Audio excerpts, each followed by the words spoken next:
สวัสดีค่ะพ่อแม่พี่น้องสวัสดีFCทุกท่านเนาะค่ะกลับมาพบมาพอกับเจตาพารวยคือเก่าค่ะในทางช่อง YouTube คลิปนี้เจตาก็จะว่างแนวทางของเราพัฒนาค่ะเห็นอยู่นี่ประวัติของเลขล็อกจิกค่ะเอาเลขล็อกจิกว่าสั่นพี่น้องเลขล็อกโฟกัสเลขล็อกโฟกัสวันที่27ที่ผ่านมาเป็นมื้อคืนนี้เนาะค่ะประวัติของเพิ่นเลขล็อกโฟกัส449 3ตัวบน74ล่างเนาะค่ะเพิ่นเข้าไปวิ่งรูด9ตัวหนึ่งค่ะข้างบนวันที่25รูดไปค่ะล็อกโฟกัส2ตัวรูดทั้ง2งวดเนาะพี่น้องค่ะขอโทษขออภัย FC เลขล็อกโฟกัสเพิ่นรูดติดกัน2งวดค่ะรูดก็คือรูดเนาะกับขอโทษขออภัย FC หลายๆค่ะมื้อนี้มาไปเบิ่งกันใหม่เบิ่งไว้พิจารณาไว้พี่น้องเป็นวันจันทร์ที่30เนาะค่ะเจตาลงไว้ก่อน2มื้อเป็นวันที่30เลขล็อกโฟกัสค่ะวิ่งรูดเพิ่นให้มาวิ่งรูด7กับ8 2ตัว4หางค่ะ72 73 82 83เบิ้ลค่ะ77กับ88 3ตัวค่ะ3หาง782 873 272วิ่งรูดเพิ่นเด่น7กับ8ทอกันเด้อค่ะ7กับ8เด่นเท่ากัน2ตัวค่ะ4หาง72 73 82 83เบิ้ลค่ะ77กับ8 2ตัวเน้น2หางค่ะ72กับ82เบิ้ล77กับ88 3ตัว7 82 8 73 727ค่ะเน้น7กับ8เนาะพี่น้องเจตาก็อ่านนั่นไปอ่านมาอยู่เน้น72กับ82ค่ะ3ตัวเน้นหางเดียว782ค่ะอ่านผิดกับขอโทษขออภัยหลายๆค่ะใครจะตามต่อกับเลขล็อกโฟกัสค่ะแคปหน้าจอค่ะเอาไปต่อกันวันจันทร์20:30ค่ะ20:30กับเลขล็อกโฟกัสใครจะต่อกับเตรียมแคปหน้าจอเนาะค่ะเตรียมแคปหน้าจอไว้พิจารณาใหม่ค่ะพี่น้องเลขทุกตัวเอามาวางเพื่อเป็นแนวทางโปรดใช้วิจารณญาณในการรับชมเป็นอย่างสูงค่ะมาไปต่อค่ะเป็นของใครรับสายด่วนค่ะพี่น้องวันที่27ที่ผ่านมาเนาะเล่าออก449ค่ะ3ตัวบน74ล่างของเพิ่นเข้าไป7ตัวเดียวค่ะวิ่งรูด7ตัวเดียว2ตัวบ่เข้าบ่เดินเด้อค่ะรับสายด่วนขอโทษขออภัย FC แทนเพิ่นรับสายด่วนวันที่25ก็หลุดไปเนาะค่ะมาตามต่อไปใหม่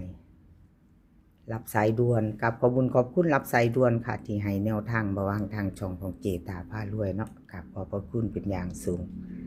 วิ่งรูดค่ะเพื่อนให้มา4กับ6 2ตัว4หางค่ะ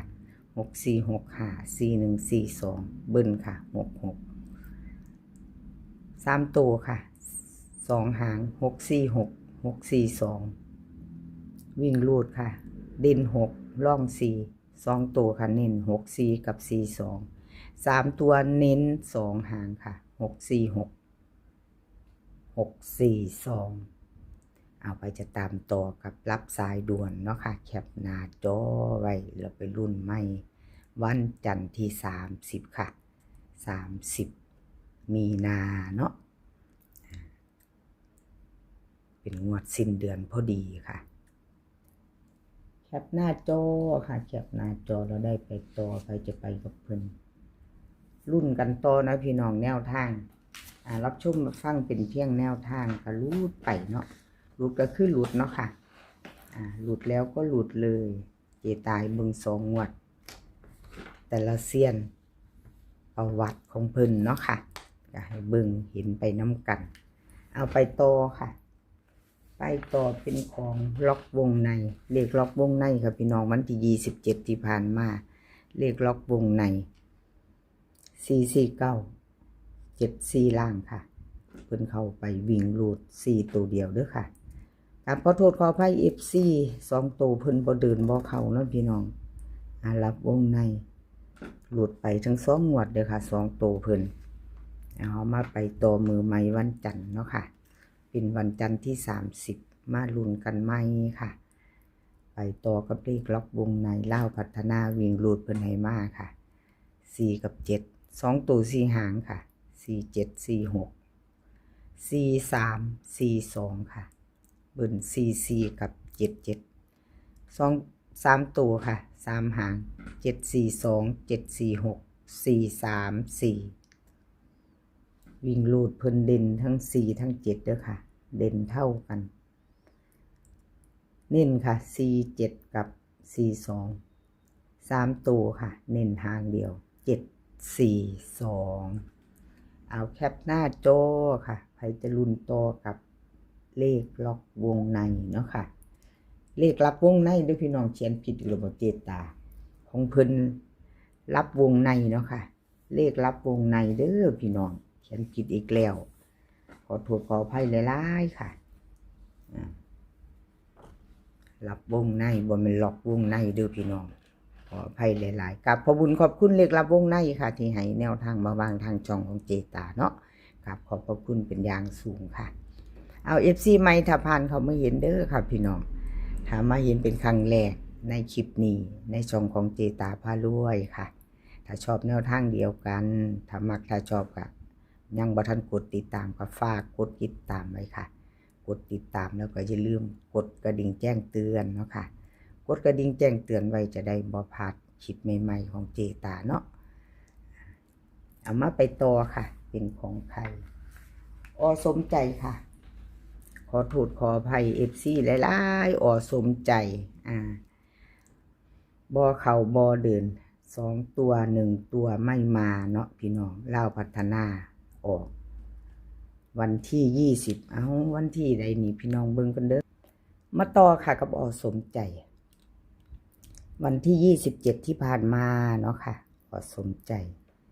ลาวพัฒนาออก449ค่ะ3ตัวบนล่าง74สมใจเข้าไปตัวเดียว9วิ่งลูดของเพิ่นเนาะค่ะ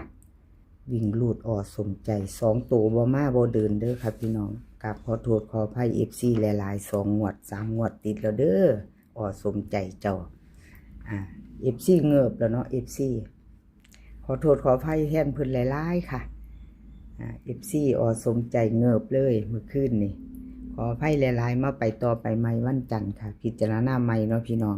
ถ้าชอบก็จัดคัดก็ผ่านไปค่ะผ่านไปถ้าเฮาบ่ชอบเนาะ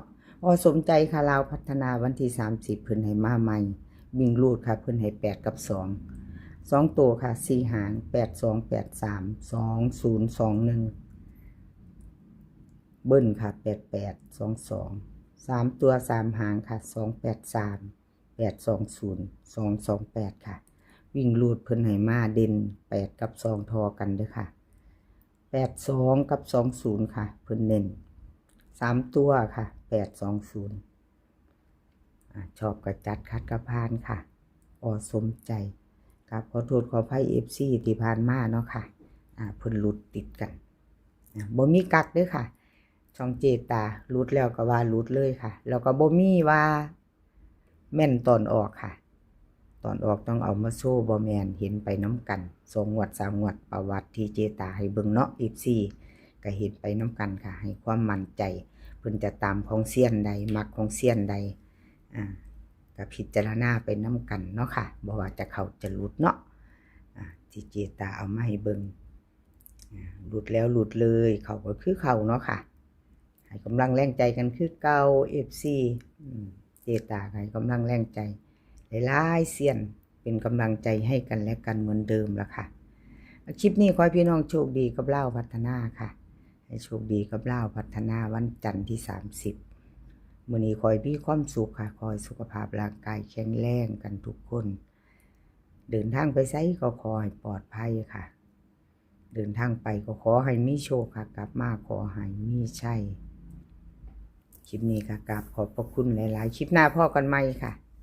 สวัสดีค่ะ